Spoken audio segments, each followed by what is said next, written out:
Hi, everybody. So I'm still sick. Wah! Not fun. But I'm gonna record a lesson for you. Actually, I love this one. I feel like it's not terribly difficult, and it's really something you might not have thought much about before. I think you're really gonna like it because it's about minor characters. So let me start screen sharing here. Oh boy, let's see if I can. Doopy doopy doo. All right. So if you would open up your notebooks to the next clean white available page, and if you would put on there minor characters and missing perspectives. Uh, I just love this. And so I feel like this lesson is really good for you, not just for obviously our historical fiction books, which it is really good, but in general, if you're a kid who notices minor characters and notices their function, their purpose, the perspectives they bring, and how they help progress a plot, I think it's such a valuable thing. It's insightful. I think it's analytical, and a lot of people will read books and really not give some thought along the way to some minor characters. So that's what we're going to do today. And I think you're going to like it. It's a pretty short lesson. So if you would open your notebooks, if you haven't yet, to the next clean white available page, and April 3rd is today's date. And let's have a talk about this. So here is a photograph from Vietnam. And we're not going to turn and talk because obviously you're at your seat, but I want you to just look at this picture and try to give a voice to the people in this image. Like, if they could talk right now, what might they say? And I know this is I wish I could hear you talk about it, because there's a lot going on right here. There's a lot of emotion. Um, in these in the two people's faces. I mean, there's obviously a lot of details. And again, be that kid who notices the details, who notices what they're wearing, who notices what kind of environment they seem to be in, who notices things about their face, right? Um, the way their eyebrows look, how their head is leaning, and so forth. So this is called Boat of No Smiles by Eddie Adams, who was nominated for a Pulitzer Prize. I know you can read this at the bottom, but I'll just read it to you. And this is one picture in a series that helped sway the US Congress to accept 200,000 Vietnamese refugees into the country.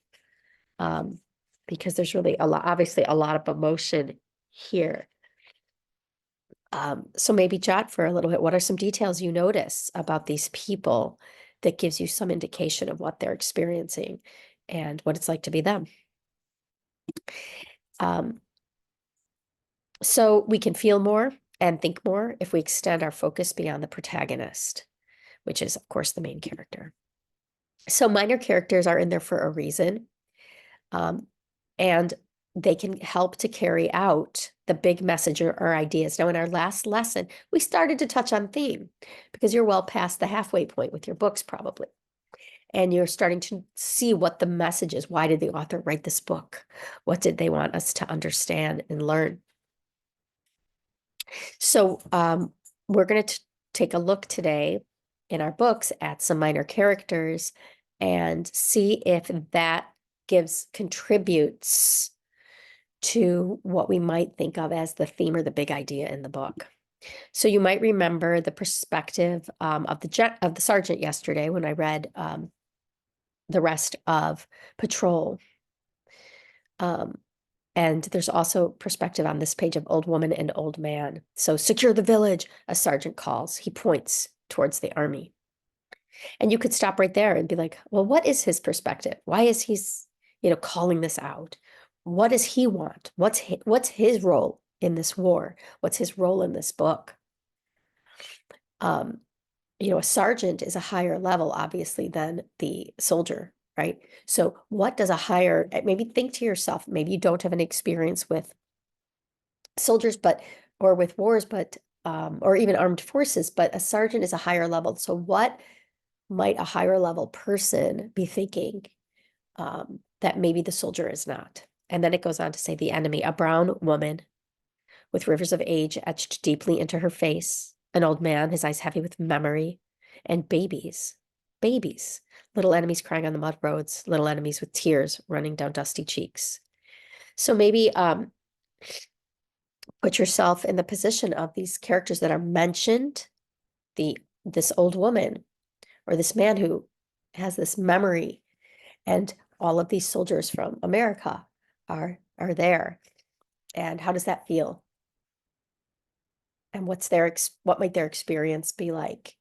What might they be thinking if we could hear more about what they are thinking? So you do have to use your thinker on this. So take a moment and jot down what might it be like. You could take the sergeant or the old woman or man and say, if you could put a thought bubble outside their head, what might that thought bubble say? So you could pause the video here until you've got some kind of thought bubble for one of those characters. So here are the steps. I know some of you like steps, so in your notes you could write steps. Step 1, identify characters that aren't in the center of the spotlight. It could be siblings, it could be neighbors, parents, kids at school, store owners. Pull those characters into the spotlight and give them a voice.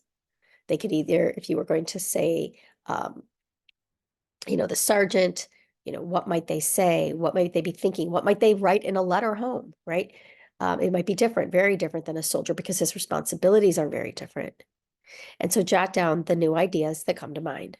So those are the steps. So it's not a very long lesson today. I have some more tools I can give you.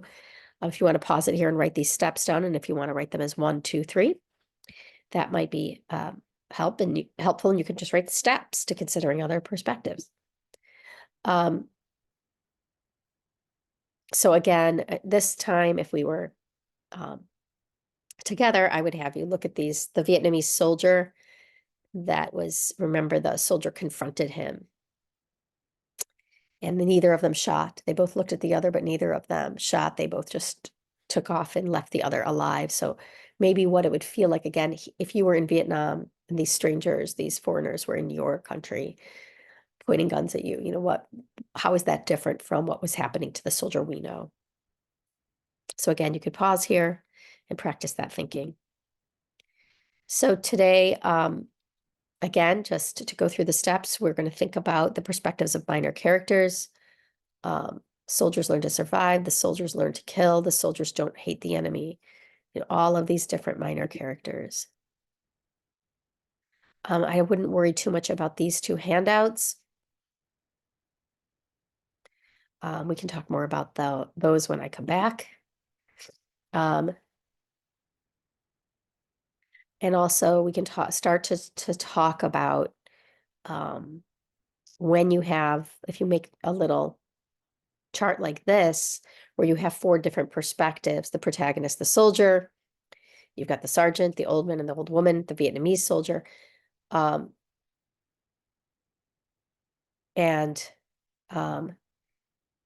how does that lead to a more complex understanding of the story if you really stop and think about how it feels to be a soldier, or a sergeant, or a Vietnamese soldier who is being attacked in your own country? Okay. That is all for today. You will have this time to do this work, to go through these steps right here, today with your books. So who are some minor characters in your book? And, you can even look for an obscure one, which means someone that maybe you read right over the first time and you didn't really stop and think. Or it could be a sibling, or it could be, the teacher, anything, any character whose perspective might add something interesting to your understanding of the book. Okay, be very good. Have a great day. Okay. Oops, I got to turn it off. All right. Bye.